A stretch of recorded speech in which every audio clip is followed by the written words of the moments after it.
je vais vous parler d'une nouvelle technique analytique, en fait, une nouvelle approche qu'on essaie de développer pour répondre à un problème qui existe depuis très très longtemps dans la filière. C'est un problème de gestion de l'évaluation de la qualité des raisins, aussi des mous et des vins finalement, par rapport à ce problème d'oxydabilité, donc par rapport à la stabilité oxydative et donc à la shelf life, si vous voulez, la capacité de vin de se garder dans le temps. Donc comment on gère ça pratiquement, comment on arrive à sélectionner des raisins et à adapter les pratiques vinicoles par rapport à la composition des raisins, notamment par rapport à la gestion de l'oxydabilité. A priori, c'est quoi l'oxydabilité? On en parle souvent. Comme je dis, c'est un problème qui existe depuis longtemps, on en parle toujours. Récemment, ça semble revenir parce qu'il y a des problèmes aussi de l'oxydation prématurée dans la Bourgogne. Il y a Bordeaux aussi sous les rouges. Ça semble revenir. En général, on entend souvent les gens parler de ça. Soit c'est associé à certains cépages qui semblent être plus vulnérables à l'oxydation, ça semble être associé à certains millésimes, certaines parcelles, certains styles de vin, ça semble revenir comme un souci. Pratiquement, ça se manifeste comment? En pratique, quand on met le vin en bouteille, le vin, ça va garder plus ou moins pour une période de temps, ça peut être des semaines, des mois, ça peut être des années. Et normalement, on s'attend à une période d'élevage, donc une amélioration, une évolution qualitative du vin. Donc l'évolution, qui n'est jamais dans le vin légère, quelque chose de plus intéressant, plus complexe. Souvent, on observe des vins qui ne semblent pas évoluer, donc ils prennent vraiment beaucoup de temps pour évoluer, pour avoir ce type d'élevage, d'amélioration qualitative. On observe aussi souvent des évolutions qui ne nous plaisent pas. En termes de qualité globale, on a une évolution que jusqu'à un certain moment, ça semble être favorable, après on a une perte de qualité d'ensemble. Donc là aussi, on a des éléments qui semblent nous dire qu'il y a quelque chose dans ces vins-là, la manière qu'il a été produit dans les raisins, ou dans la manière que les raisins et la vinification ont été mariés, ça n'a pas marché.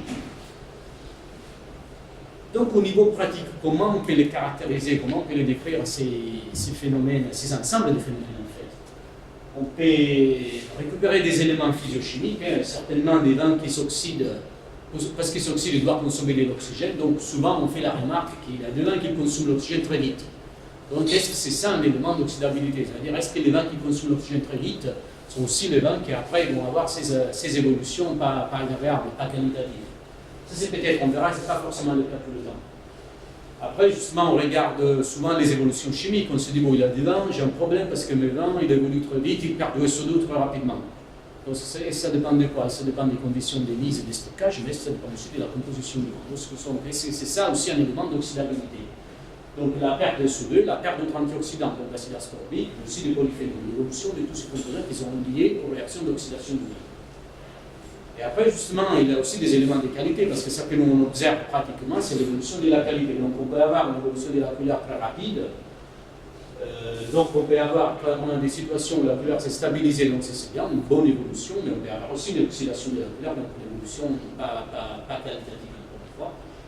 Et surtout, on observe des évolutions au niveau du profil aromatique du vin, comme la perte de fraîcheur, l'élimination des odeurs de réduction. Donc il y a des éléments favorables à l'élimination d'odeurs et de réduction, mais en même temps on peut avoir des éléments non favorables, donc l'oxydation, la perte de fraîcheur, la perte de ces caractères de fraîcheur des jeunesse souvent qui semblent être appréciés par les consommateurs.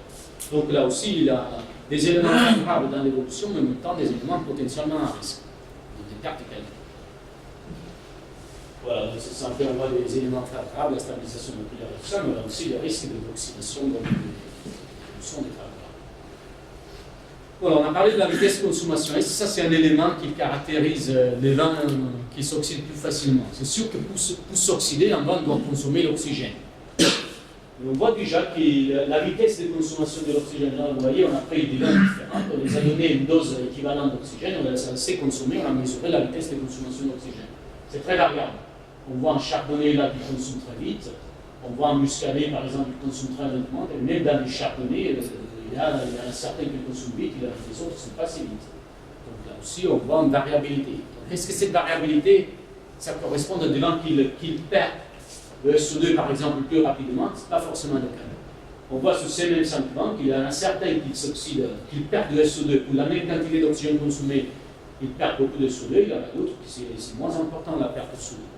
Donc là aussi, on voit que ce n'est pas forcément la vitesse de la consommation qui va définir l'évolution de la température, que les vins consomment plus vite, mais ce n'est pas forcément les vents qui consomment plus vite, qui vont évoluer en termes de perte de CO2, par exemple, de manière plus importante. Pareil avec le changement de couleur, pas forcément les vents qui consomment plus vite ou qui perdent le CO2 de manière plus rapide. C'est là où on va observer l'évolution de couleur, le brunissement plus important. Donc encore une fois, il y a une grande variabilité de comportement. Donc au niveau physiochimique, on ne peut pas dire qu'on est capable, à travers une de ces mesures, d'isoler les vents qui ont le problème d'être plus fragiles vis-à-vis de l'oxydation. La raison de ça, après il n'est pas forcément une interprétation très claire, mais c'est sûr que l'oxydation de vent c'est un phénomène plutôt complexe. Sans rentrer trop dans la chimie, c'est vrai qu'il y a plusieurs acteurs qui sont impliqués. Forcément, il faut l'oxygène pour l'oxyder. Il y a des métaux qui sont impliqués pour catalyser ces réactions. On va former des radicaux qui vont réagir avec des polyphénols. Ces polyphénols, ils vont s'activer dans cette phase-là et vont former des quinones hyperréactifs qui vont réagir un peu partout dans le vent. Donc, ils vont réagir avec des tannins, avec des précurseurs de molécules d'oxydation aromatiques, et aussi avec des composés d'arômes impliqués soit dans la fraîcheur, donc les composés d'arômes soufrés volatiles, soit impliqués dans la fraîcheur, soit impliqués dans les défauts de réduction. Donc vous voyez que soit au niveau de la composition polyphénol et de la composition aromatique, ces mécanismes qui se déclenchent au niveau des polyphénols vont impliquer toute une série, une cascade de réactions qui va impliquer tout le reste des molécules du monde. Et là, après, on a la barrière antioxydante qu'on peut apporter avec les additions de l'antioxydant exogène comme l'ascorbate, le SO2, le glutathione et autres. Vous voyez qu'il a énormément de facteurs impliqués, comme je disais, dans le métaux. Il a la composition de départ des raisins du vin. Et après, il a toute la capacité de former ces radicaux et où ils vont réagir ces radicaux. Et après, la présence de certaines molécules qui peuvent absorber certaines de ces réactions. Parce que c'est sûr que si on a ces détannants qui sont capables de choper ces quinones-là, les quinones ne vont pas réagir avec les molécules aromatiques. Donc, par exemple, on peut garder bien la fraîcheur dans certains cas. Donc, clairement, il y a une poule complexe de réactions. Donc, pour revenir à quel facteur influence l'oxydabilité des vins, ça peut être la présence des polyphénols facilement oxydables. On a vu avant, ces polyphénols-là, s'il y en a certains qui sont plus réactifs, justement, ils vont influencer. Donc, ça, c'est dans les raisins ou dans les vins, mais aussi les pratiques cliniques. On peut faire de la sélection parcellaire, on peut faire de l'hyperoxygénation, on peut éliminer certains de ces polyphénols, on peut faire du collage sous des vins, sous des moules, sous des vins, on peut faire l'élevage sous lui. Par exemple, il y a des métaux, donc des facteurs pro-oxydants, ça dépend aussi de la composition des raisins. Historiquement, ça dépendait aussi beaucoup du matériel utilisé à la cave, surtout les cubes en métaux différents. Aujourd'hui, avec l'inox, ça va beaucoup mieux, mais quand même, il y a un élément là-dessus. Après, il y a des antioxydants qu'on peut rajouter, l'ascorbate, les dérivés, les antioxydants endogènes qui sont déjà dans les raisins, qui sont déjà dans les vins, qui arrivent aussi du métabolisme de la bio, type glutathione, l'ascorbate qui peut être dans les raisins, et forcément les polyphénols, parce que souvent ils vont aussi participer à toutes ces réactions d'oxydation. Donc, pratiquement, on le gère comment? Il y a plusieurs facteurs impliqués. On peut faire des analyses des polyphénols sous des mous, sous des vins, ce sont des analyses complexes à faire. On peut mesurer des polyphénols totaux, mais on peut aussi mesurer des profils polyphénols, la chromatographie liquide. Sinon, ça commence à devenir complexe. On peut avoir beaucoup d'informations là-dessus, mais pas facile d'interprétation. On peut faire l'analyse des métaux, pas forcément à la cave, c'est pas évident de faire à la cave, on peut envoyer en labo. On peut justement en savoir, on sait combien d'antioxydants on a rajouté, on peut les rajouter de manière plus ou moins structurée pendant la vinification, au début, vers la moitié, avant, après, tout ça. On peut aussi caractériser les raisins et les vins pour les antioxydants qui sont déjà dans les antioxydants naturels qui sont là dans le glutathion, par exemple, on peut les caractériser. Et justement, aussi, encore une fois, les polyphénols. Mais là, on commence à avoir un souci. La liste d'analyses, souvent, ça coûte cher, ça prend du temps, et souvent, ce ne sont pas des analyses qu'on peut faire au labo, dans la cave. Donc, ça veut dire qu'il faut envoyer des échantillons en labo externe, il faut attendre pour avoir un retour du labo. Souvent, en termes de prise à la décision dans la cave, ce n'est pas efficace, ça surtout en période de vendange, où on a des raisins qui arrivent, il faut décider en paye, qu'est-ce qu'on en fait, comment on gère. Et souvent, on se pose aussi un autre problème. On fait une grande base de données analytiques qu'on récupère à travers les échantillons qu'on envoie au labo. On en fait quoi? Souvent, l'interprétation de ces données, c'est très compliqué. Ça prend du temps. Il n'y a pas vraiment des éléments pour se dire, bon, si j'ai un profil comme ça ou comme ça de polyphénol, ça correspond à ça et ça. C'est pas évident. Donc, si on revient sur nos schémas d'oxydation, voilà, on peut mesurer tous les acteurs, c'est compliqué, comme je viens de dire. On peut essayer de mesurer les facteurs de son ensemble, voire mesurer les transformations, donc le processus, le phénomène, pas les quantités des différentes molécules qu'il y a là-dedans, mais le phénomène au moment qui se passe dans la cave, par exemple, pendant la vinif. Parce que ça veut dire quoi, pratiquement? Ça veut dire être capable de gérer les polyphénols qui sont dans le raisin, par exemple, être capable de gérer un peu tous les ajouts et la capacité d'absorber ces quinons par le vin, et être capable aussi de gérer ça, soit sur les raisins, mais aussi dans l'élevage. Donc, on s'est posé cette question comme objectif, être capable de développer plutôt un outil qui mesure l'ensemble des phénomènes qui se passent et qui sont liés à l'oxydation. Un peu les phénomènes, un peu les acteurs, si vous voulez. Et on s'est dit, bon, l'approche analytique plus intéressante sera une approche analytique qui permet de recréer cette réaction d'oxydation des polyphénols. Parce que, comme on a vu, c'est là que se déclenche tous les mécanismes oxydatifs du monde. On s'est dit, si on arrive à recréer ça au laboratoire, on a déjà un outil qui, d'une certaine manière, va répliquer les phénomènes d'oxydation. Donc, on doit créer les phénomènes et après essayer de mesurer quelque chose. Donc, notamment, quand on a des oxydations, on va générer quand même des électrons. Et donc, ça semble pertinent d'être capable de mesurer ces électrons. Là où il devient aussi intéressant cette approche, c'est qu'il y a une notion de potentiel d'oxydation. Donc, l'oxydation de ces molécules, des molécules différentes qu'on a là-dedans, il arrive à des moments spécifiques sur une échelle d'apport de potentiel. Donc, une technique où on applique un potentiel et on mesure un courant qui permet aussi de discriminer un petit peu les différentes familles. C'est qu'il y a des polyphénols, l'acide ascorbique, donc antioxydants, qui sont présents dans le vin. Donc, encore une fois, les différents acteurs au niveau des substrats d'oxydation qui participent à ces réactions d'oxydation. Donc, en fait, on a développé, on s'est basé sur ce principe d'une technique électrochimique, donc d'application de potentiel sur un électrode, dont je vais vous parler dans un moment, et de mesure d'un courant qui résulte de l'oxydation. Et on obtient ce qu'on appelle des fingerprints électrochimiques, donc des profils qui correspondent à l'ensemble des molécules qui sont là-dedans et qui sont capables de s'oxyder dans la gamme de potentiel qu'on va appliquer. Et notamment, nous, on a développé un outil pour appliquer une gamme de potentiel qui est pertinente à des composés oxydables du monde. Donc, l'idée d'un fingerprint électrochimique, ce n'est pas vraiment nous qu'on l'a inventé, c'est existé depuis longtemps. Il y a beaucoup de gens qui ont travaillé sur ça en Australie, en Nouvelle-Zélande, aux États-Unis un peu aussi. Normalement, au labo, on le fait d'une manière avec une électrochimie un peu classique qui se base sur des électrodes qui sont réutilisées tout le temps, entre une analyse et l'autre. Mais ça pose un problème pratique. Et c'est que quand on analyse des polyphénols, des matrices riches en polyphénols comme en mou ou comme en bas, sous la surface de l'électrode, il se forme une couche de polyphénols précipités parce qu'on les oxyde. Forcément, à un certain moment, on va les précipiter et vont se déposer sur la surface de l'électrode. Donc, ça veut dire, comme vous voyez là, ça c'est un type d'électrochimie classique, c'est un peu petit, mais ça sera l'électrode qu'on va utiliser. Et sur la surface de l'électrode, après une analyse, on perd des sensitivités. Et là, c'est la première analyse. Après, c'est la deuxième analyse, c'est nettement moins performant comme outil. Donc, il faut nettoyer l'électrode. Normalement, on va le nettoyer avec du papier abrasif, donc une abrasion forte qui va éliminer cette couche qui se forme là-dessus. Et après, il faut le régénérer, recalibrer. Donc, en électrochimie classique, on peut tout faire, mais dans une cave, ce n'est pas trop pratique. Du coup, on a repris le principe, mais on l'a transféré sur l'utilisation des petites électrodes jetables. Donc, ce sont des microélectrodes, ils ont besoin de petits échantillons et qui permettent de faire l'analyse. Après, on gèle l'électrode, on prend un microélectrode, donc on n'a pas besoin de recalibrer, de renettoyer, de faire aucune opération sur l'électrode. Sur l'électrode produits industriellement, ils sont tous pareils, on les utilise simplement. Comme ça. En plus, l'autre avantage, c'est qu'il n'a pas besoin de contrôler le bord.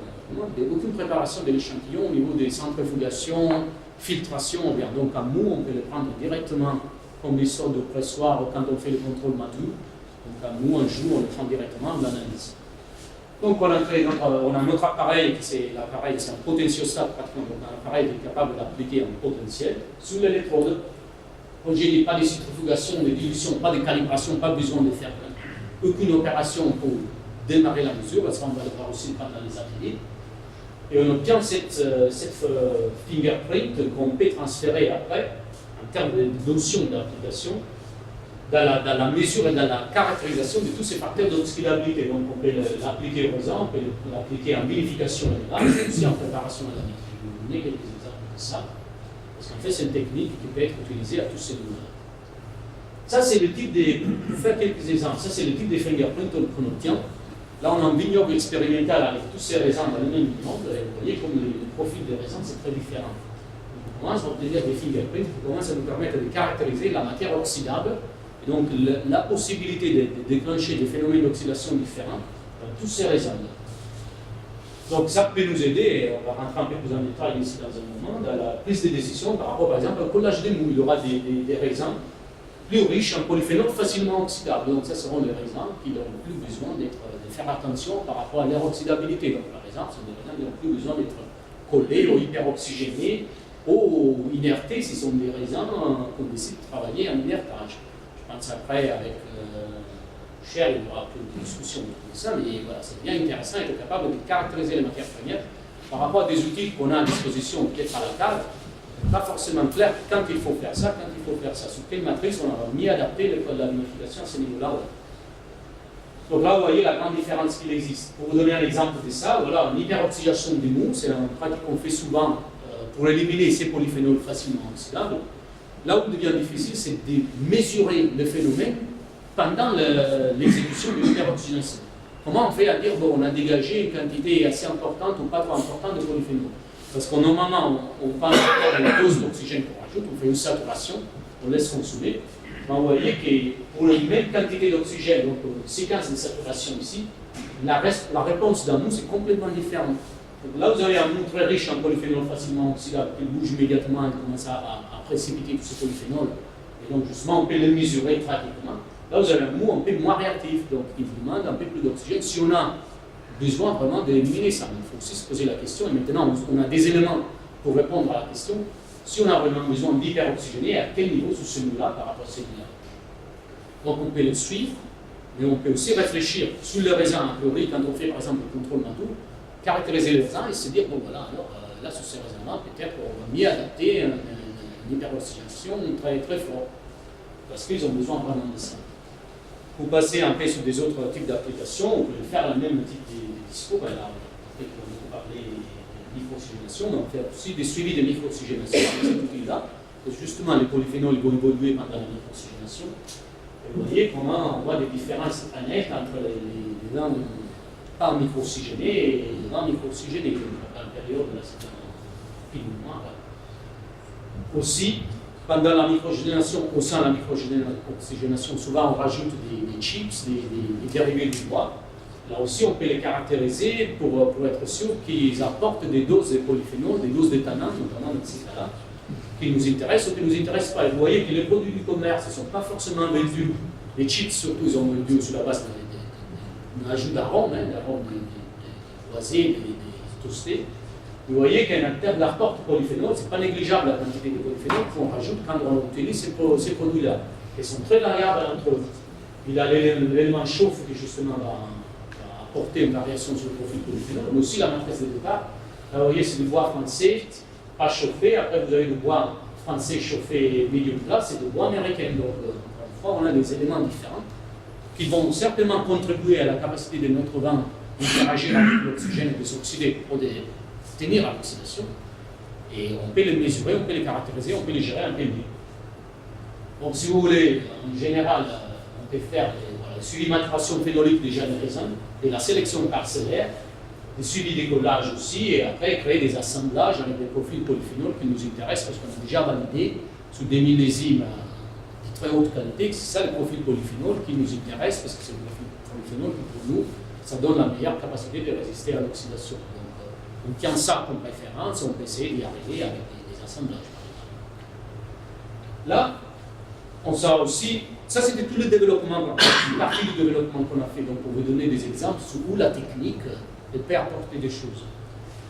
Mais je vais vous montrer beaucoup des courbes, beaucoup des trucs qui ne sont pas forcément des éléments qu'on a envie de maîtriser et de gérer pendant les vendages. Donc, quand on a validé toute la technique, on a vu vraiment qu'il avait du potentiel. Après, on s'est aussi posé une question, bon, il faut essayer de passer des signaux complexes, une courbe, par exemple, un fingerprint, comme je l'ai dit, à quelque chose qui parle des valeurs qui soient énormément pertinentes et parlant aux gens dans une carte.